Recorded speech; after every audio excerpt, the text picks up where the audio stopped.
پروٹھری نماز حسین دیے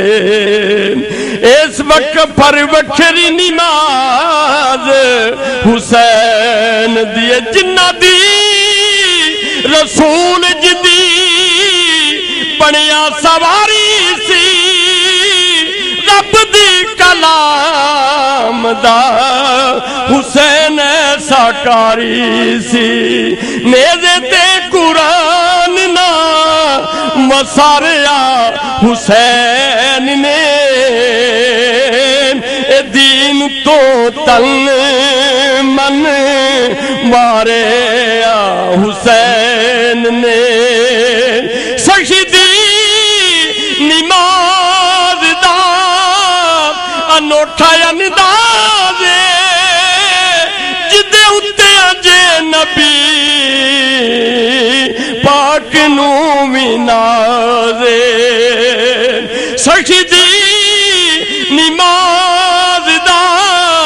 انوٹھا انداز جدے اتے اجے نبی پاک نو بھی نازے ایہو جیا سجدہ ایہو جیا سجدہ گزاریا حسین نے دین تو تن من باریا حسین نے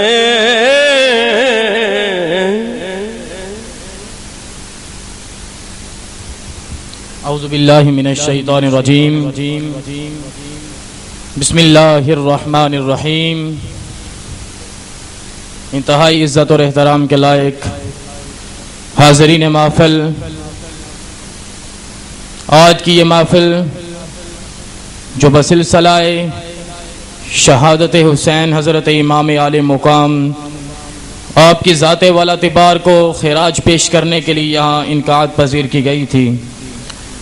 بس کچھ ہی لمحوں کے بعد صدارتی خطبہ ارشاد فرمانے کے لیے شہزادہ منظور نظر حضور ضیاء الامت دامت برکاتہم العالیہ تشریف لائیں گے، اس کے بعد جمعہ کی نماز ہوگی اور اس کے بعد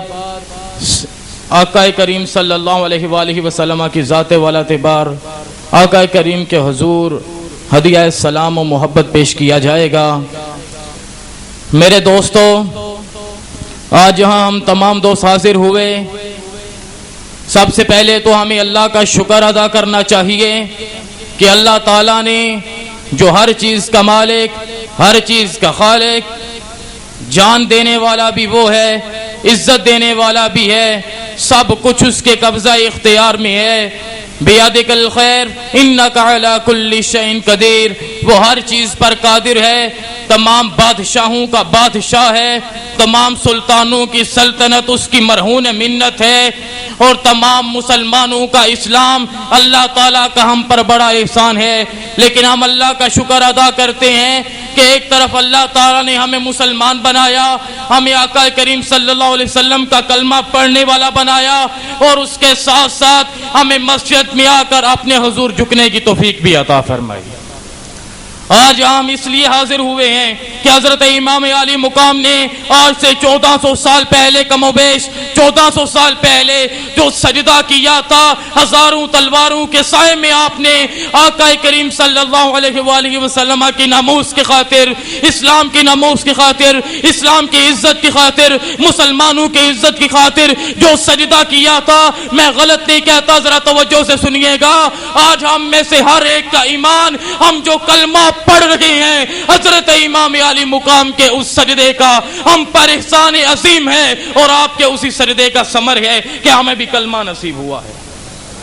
آج ہمارے آنے کا مقصد آپ کی ذات کو خراج پیش کرنا تھا، لیکن یہ بھی حقیقت ہے کہ 1400 سال گزر چکے ہیں حضرت امام کے اس سجدہ کو، لیکن 1400 سال میں بھی نہ تو کوئی ملا، نہ کوئی علامہ، نہ کوئی مولانا، نہ کوئی مشائخ میں سے پیر طریقت، کوئی بھی ایسا نہیں جو حضرت امام عالی مقام کے سجدہ کی حقیقت کو بیان کرنے کا حق عطا کر سکا ہو۔ اور میرے سیدی ضیاء الامت درس دیتے تھے، آپ فرماتے تھے میرے بیٹو تو ہم اس قابل نہیں کہ شہادت حسین پر بات کریں، عظمت حسین پر بات کریں، حضرت حسین کے مقام پر بات کریں۔ جب بھی 10ویں محرم کو مسجد میں جمع ہو، یہ بات ذہن میں رکھنا، آج ہم حضرت امام عالی مقام کے سبق کو دہرانے آئے ہیں۔ نہ تو ہماری زبانوں میں یہ اتنی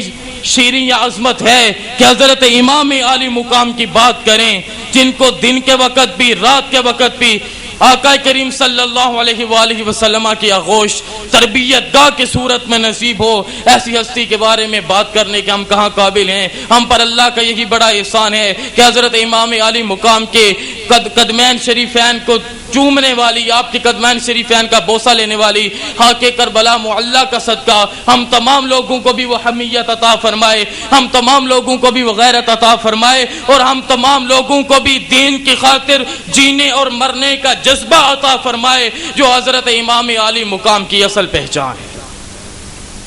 اس لیے میرے دوستو، صرف یہ دو باتیں میں آپ کے سامنے کرنا چاہتا تھا۔ اس کا پس منظر یہ ہے کہ ابھی 20 دسمبر کو کل بھی اعلانات ہو رہے تھے کہ فیس بک ایک سائٹ ہے جس پہ 12 مرتبہ 15 ستمبر 2005 سے لے کر 12 مرتبہ کفر نے ہماری غیرت کو جھنجھوڑا ہے اور ہماری غیرت کو پرکھنے اور تولنے کی کوشش کی ہے۔ مجھ سے پہلے محمد علی طاہر صاحب نے نقطہ بیان کیا کہ ہلاکو خان نے اپنے دور میں جتنے بھی قرآن حکیم تھے ان تمام کو دریا برد کر دیا، دریا میں بہا دیا، اور اس نے اعلان کیا کہ آج میں نے مسلمانوں سے ان کی عظمت اور ان کی شان چھین لی، آج کے بعد کسی مسلمان میں غیرت باقی نہیں رہے گی۔ ابھی وہ گھر نہیں پہنچا، رستے میں ایک 9 سال کا بچہ اسے ملا تو اس نے اسے کھڑے کھڑے قرآن حکیم کا پارا سنایا، پہلا پارا، اور ہلاکو نے کہا کہ بیٹا کیا تو باقی بھی سنا سکتا ہے؟ اس نے کہا مجھے میرے خدا کی قسم ہے میں 30 کے 30 پارے تجھے سنا سکتا ہوں۔ میرے دوستو، اپنے سامنے بات رکھو، 11 ستمبر کو اعلان کیا جاتا ہے قرآن پاک جلانے کا دن مناؤ، برننگ قرآن ڈے مناؤ۔ کبھی اٹلی کا وزیر آقا کریم صلی اللہ علیہ وسلم کی خاکوں والی شرٹ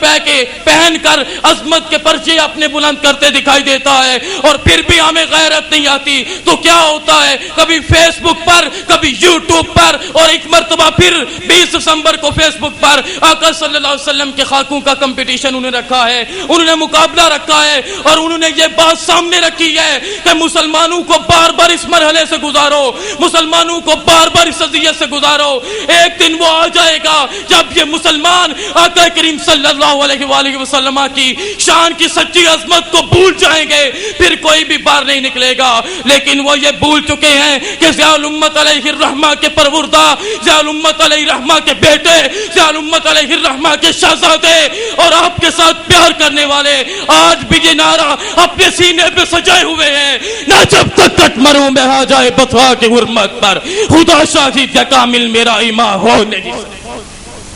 اس لیے میرے دوستو،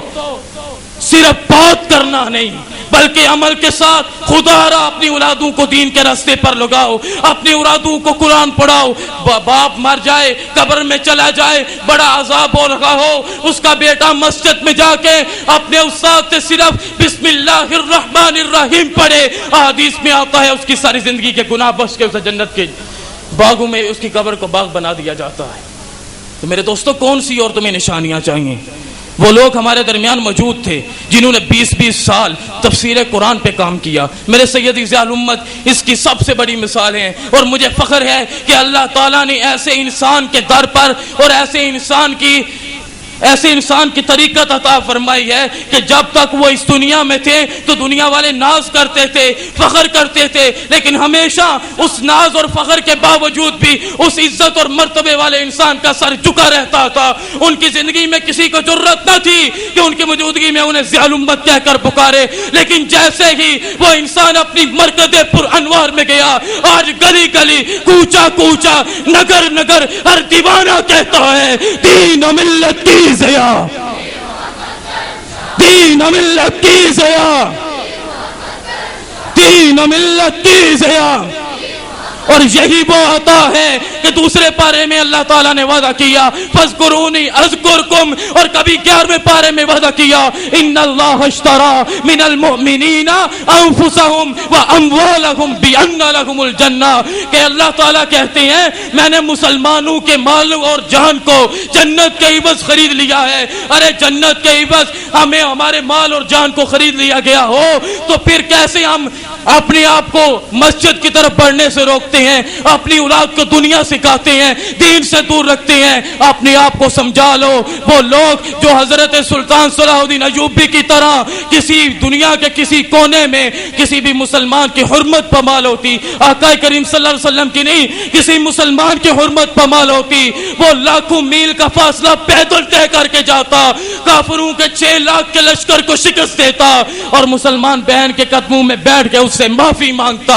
اور وہی لوگ ہیں جو ان اللہ اشتری من المؤمنین انفسهم واموالهم بان لهم الجنہ کے مصداق ہیں۔ آؤ اس سبق کو دوبارہ اپنے دلوں میں اجاگر کرو اور صرف اس کو رسمن یا عیارانہ طریقے سے بات نہ سمجھو بلکہ اس کی حقیقت کو سمجھو کہ اگر تم لوگ، میرے جذبات اس وقت قابو میں نہیں ہے، میں یہ بات کرنا چاہتا ہوں، اگر تم لوگ بچنا چاہتے ہو اس دنیا میں، اس دنیا میں آقا کریم کی بارگاہ میں اپنی لاج رکھنا چاہتے ہو، اپنے بیٹوں کو جنت پہنچانا چاہتے ہو اور خود کو بھی سچا حقیقی مسلمان کہلوانا چاہتے ہو، وقت آ گیا ہے۔ ہر گلی سے سلطان محمود غزنوی کی طرح ذیل امت کے بیٹے للکارتے ہوئے نکلیں گے کہ نہ جب تک، سب بولیں، نہ جب تک